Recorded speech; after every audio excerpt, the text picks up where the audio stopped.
అందరికీ నమస్కారం. Welcome to my channel. ఈరోజు ఏం చూపిస్తున్నానంటే చొగ్గు బియ్యం రేషన్ బియ్యంతో వడియాలు చూపిస్తున్నానండి. అవి ఎలా పెడతానో ఏం కావాలో చూపిస్తాను.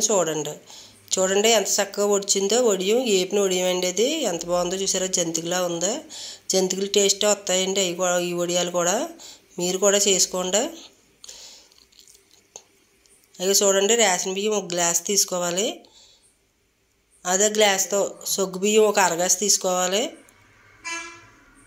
తీసుకుని ఆ బియ్యం శుభ్రంగా 3-4 సార్లు కడుక్కోవాలండి. లేకపోతే రేషన్ బియ్యం వాసన వస్తాయి కదా, అందుకని 3-4 సార్లు కడిగి పెట్టుకోవాలండి. పెట్టుకుని అదే మన చొగ్గు బియ్యం ఏ గ్యాస్తో వేసుకున్నామో ఆ గ్యాస్ తోటే వాటర్ వేసుకోవాలండి. దాంట్లో ఒక గ్లాసు వేసి నానబెట్టుకోవాలి. నానబెట్టుకుని చూడండి 5 గంటలు కానీ 4 గంటలు కానీ 5 గంటలు కానీ నానబెట్టుకోవాలండి. చూడండి 5 గంటలు కానీ 4 గంటలు కానీ నానబెట్టాను నేనైతే 4 గంటలు నానబెట్టానండి. మీరు కావాలంటే 5 గంటలైనా నానబెట్టుకోవచ్చు. చూడండి నానిపోయినాయి కదా, మిక్సీ పట్టుకోవాలి. మిక్సీ పట్టుకున్నప్పుడు ఆ గ్యాస్ వాటర్ వేసాం కదండి, అదేమో ఉంపెక్కలేదు. ఆ గ్యాస్తో వేసుకుని మిక్సీ పట్టేసుకోవచ్చు.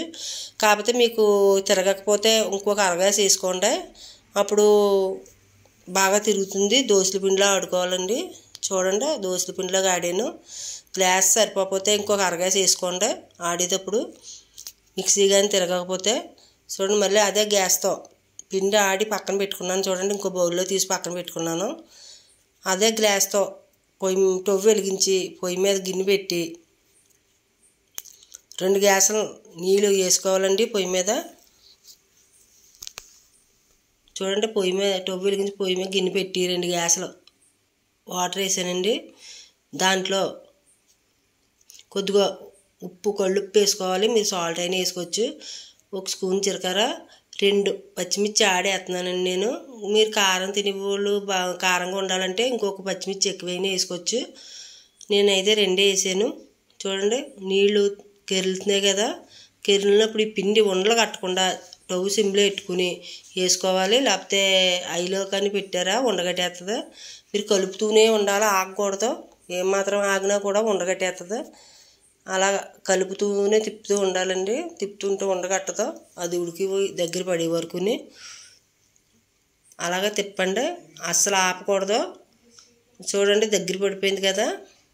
ఇప్పుడు వడియాలు పెట్టేసుకొచ్చండి. మీరు కొద్దిగా చల్లారనిచ్చి పెట్టుకోవచ్చు. అంటే బాగా చల్లారిపోయేలాకుంటే గట్టి పడిపోతుంది. కొద్దిగా ఆవిరి దగ్గరకు ఉంచుకొని జంతికల కొట్టంలో తీసుకుని వడియాలు పెట్టేసుకోవాలండి. చూడండి పెడుతున్నాను. అలాగ మనకి ఏ సైజు కావాలితే ఆ సైజు తిప్పుకోవచ్చు. అందుకంటే అది పెద్దగా వచ్చేసింది కదా, పెద్దగా వచ్చిందని రెండోది చిన్న సైజు తిప్పాను. మీరు ఆ పెద్ద సైజు కావాల్సిన పెద్ద సైజు తిప్పుకోండి, లేకపోతే అలాగే చిన్న సైజు తిప్పుకోండి. అలాగే అన్నీ తిప్పేసుకోవాలా.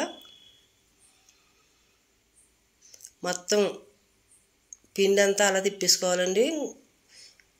తొందరగా తిప్పేసుకోవాలి, లేకపోతే పిండి గట్టి పడిపోయి ఆరిపోతుంది.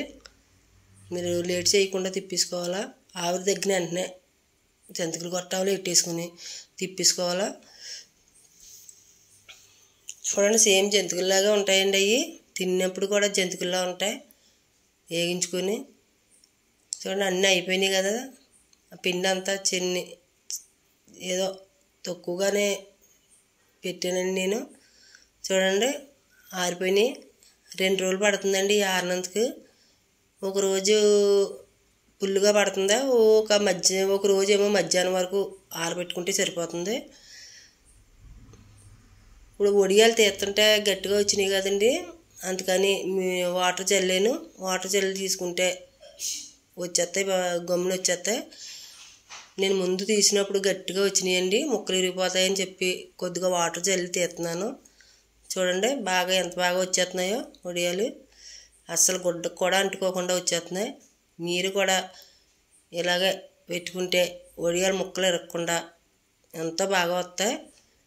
నేను చెప్పిన కొలతలతో పెట్టుకుంటే మీకు కూడా పెర్ఫెక్ట్గా వస్తాయి. మా వీడియో మీకు నచ్చినట్లయితే లైక్ చేయండి, షేర్ చేయండి, సబ్స్క్రైబ్ చేసుకోండి. చూడండి వడియాలన్నీ తీసాను. ఈ 2 గంటలు ఎండలో పెట్టుకోవాలండి. ఎండలో పెట్టుకున్నాక తెచ్చేసి అలాగే వేగించాను. చూడండి ఎలాగా పొంగుతున్నాయో, గుల్లగా వేగినాయి కదా. వడియాలన్నీ అలాగే వేగించుకోవాలి.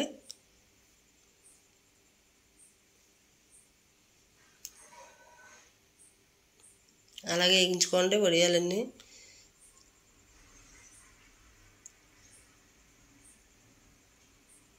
చూడండి ఎంత గుల్లగా ఉంటాయో, చూడండి ఎంత గుల్లగా ఉన్నాయో. అంతేనండి, బాయ్ అండి.